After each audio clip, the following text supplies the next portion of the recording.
Hi, this is Scott Garibay, and today I'm going to be talking about specifically Leonardo Dicaprio and his run for president in 2020. So he has not announced.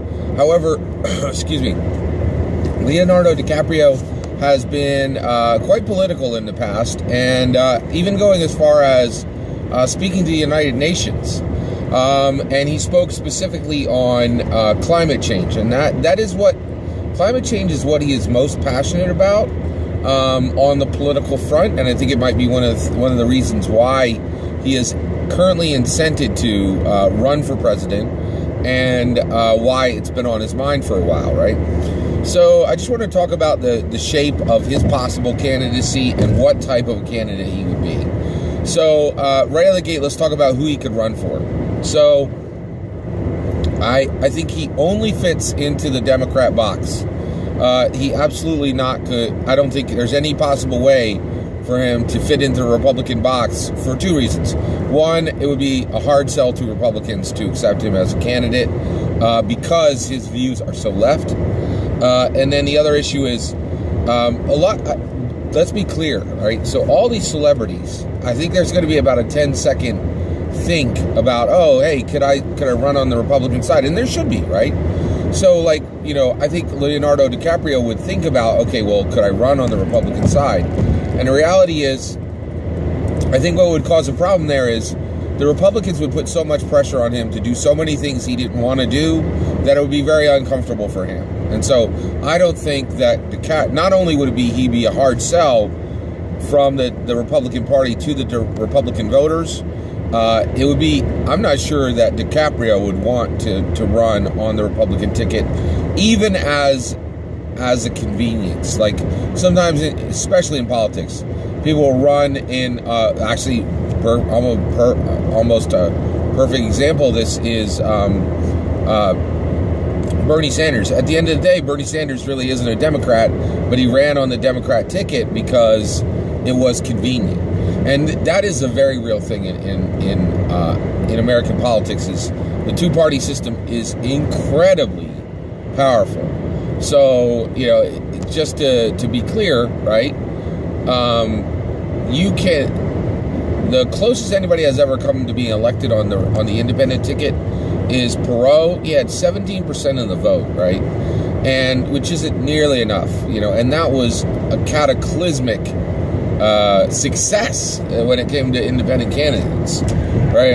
That's a weird term. It was a tremendous success for independent candidates. So I think, and the other thing is, I don't think he would want to run as an independent candidate. Anyone who runs as an independent candidate, you have a chance. It's about 1 in 100. And I have a lot of respect for people who run on the independent ticket, and I don't see any issues in running on the independent ticket. Also, you could throw in the Green Party, you could throw in all those other small little ones. It's almost the same as running for on the independent ticket. You have about a 1 in 100% chance, and I think it's okay to take that shot, right?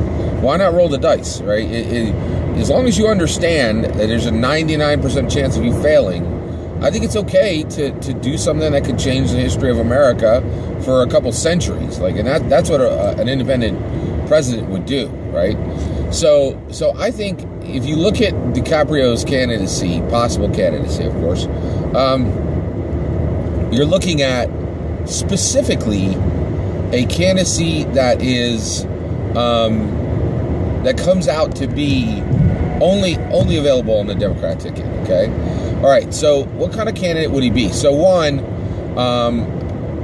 so let's just rank them against the people who we've already talked about.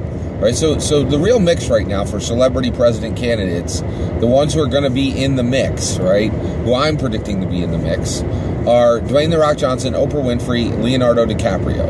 My pick is Dave Chappelle, but he has not expressed any interest in running.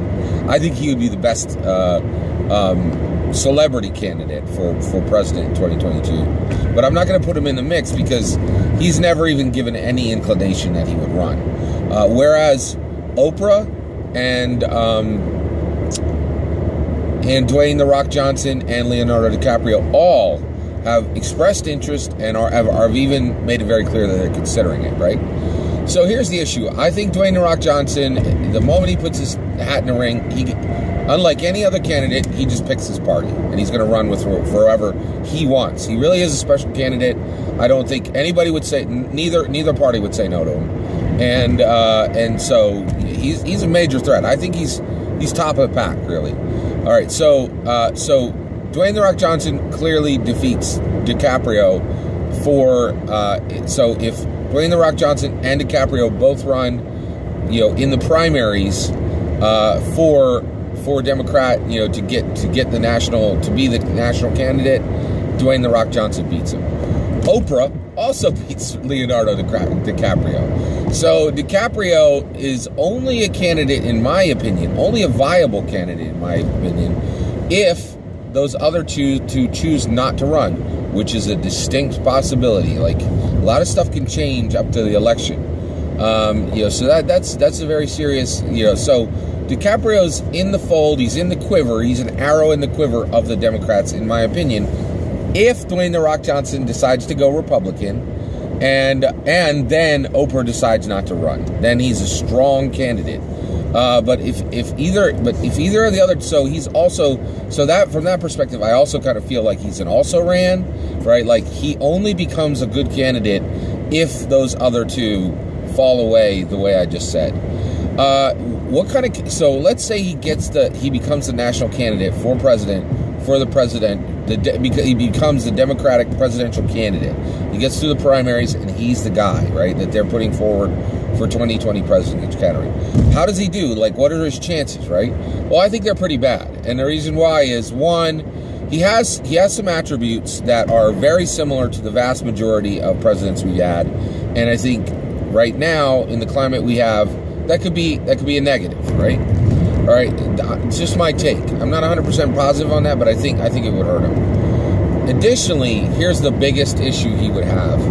He is absolutely crazy, like, he is absolutely passionate about climate change, the dangers of climate change, and he wants to do a lot. He wants to be an activist president. He wants to do a lot to change how we as a nation use fossil fuels. Okay, well, and so here's the issue. Okay, the climate change issue is on a clock of centuries.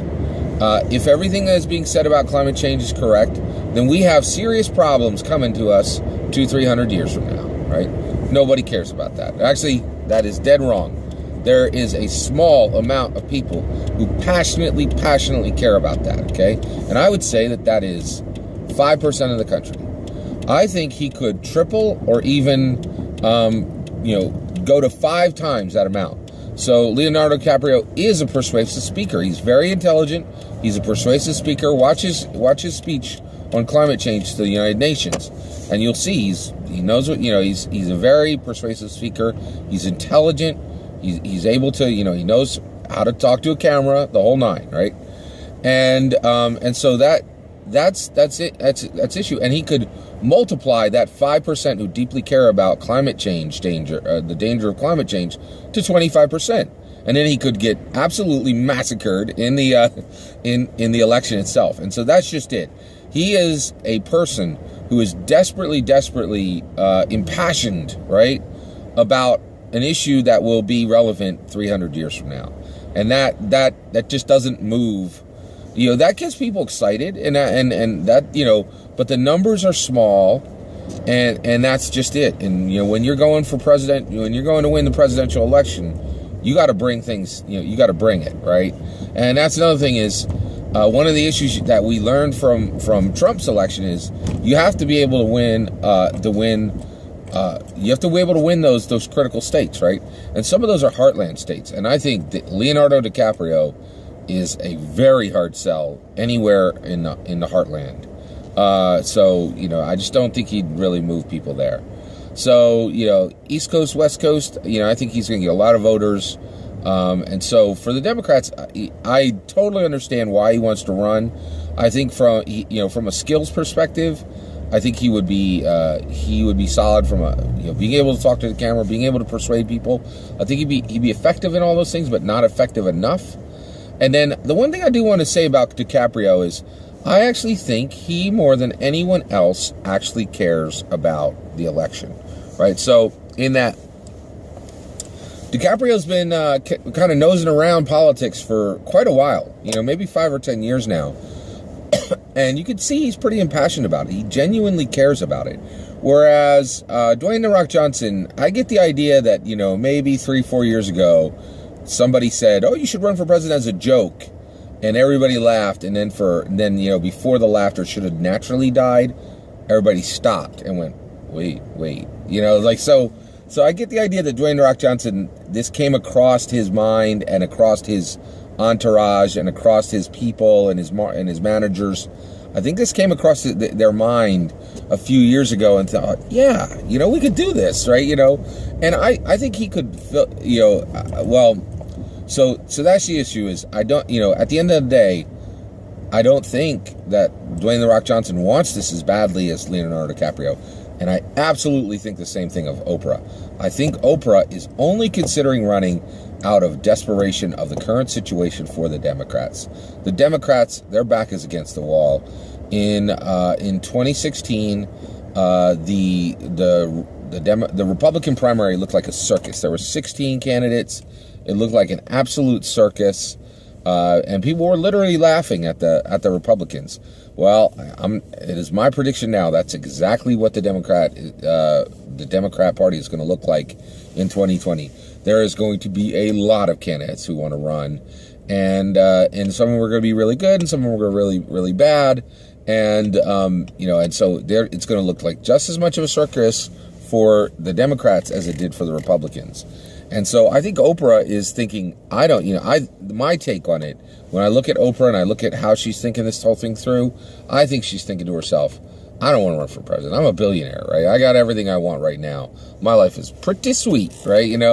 But the reality is the country needs me. And so from her perspective, I think she would do it because she thinks it needs to be done, right? I think Dwayne "The Rock" Johnson would do it because he's like, oh, that's a cool idea. I could do that, but then this is the one thing I think is a benefit to DiCaprio, and it might come out. There might be an ability for him to bring this forward in the run up to the election and in the election campaign itself, in the primaries and then in the actual, run. He genuinely cares about this. I think he is very impassioned about the dangers of climate change, and he's 100% right that if he becomes the president, he could do a lot to change the dangers of climate change problem, right? And I want to take just a moment. So I really think more than Dwayne "The Rock" Johnson and more than Oprah, his desire to run is coming from the position of a true statesman or a stateswoman, a statesperson. He's coming from the position of a statesperson. He's saying, there's this issue I want to fix. I want to get in there and I want to fix it. It's not a run that's born out of desperation. It's not a run that's born on a lark, right? And so I think that's kind of interesting about him as a candidate. One thing also that I really like about Leonardo DiCaprio as a candidate is I love this idea that he believes he can change things with the presidency, right? And I'm going to take a minute. I'm going to address an issue that I've heard a lot of people talk about. A lot of people say that the president can't do anything. That once they get in, it's locked down. They can't move the Congress, blah, blah, blah, blah, blah. That is 100% wrong. The only people who say that are people who do not look at history. Abraham Lincoln worked tirelessly. And now, if you are willing to work tirelessly to do the job, you can move. A president absolutely can affect senators and can affect congressmen, right? And the other issue is, look at Kennedy, right? Kennedy pointed at the moon, and we went there, man. Like I think there's very few examples of how powerful the presidency can be that are not like Kennedy. Okay, and the reality is, I think the presidency, the American presidency, leader of the free world, is a ridiculously powerful position. And people who tell you that presidents can't do anything, they don't know anything about politics. That is just a fact, right? So don't think for a moment that the U.S. presidential position is not powerful. They can speak to the people directly whenever they want. They can speak to the world whenever they want. In the right hands, the U.S. president, the U.S. presidential position can lead. It literally led us to the moon, right? So it's very important to understand that it's powerful. And I love the idea that Leonardo DiCaprio acknowledges that and is pursuing it. So that's my take on Leonardo DiCaprio's run. Take care.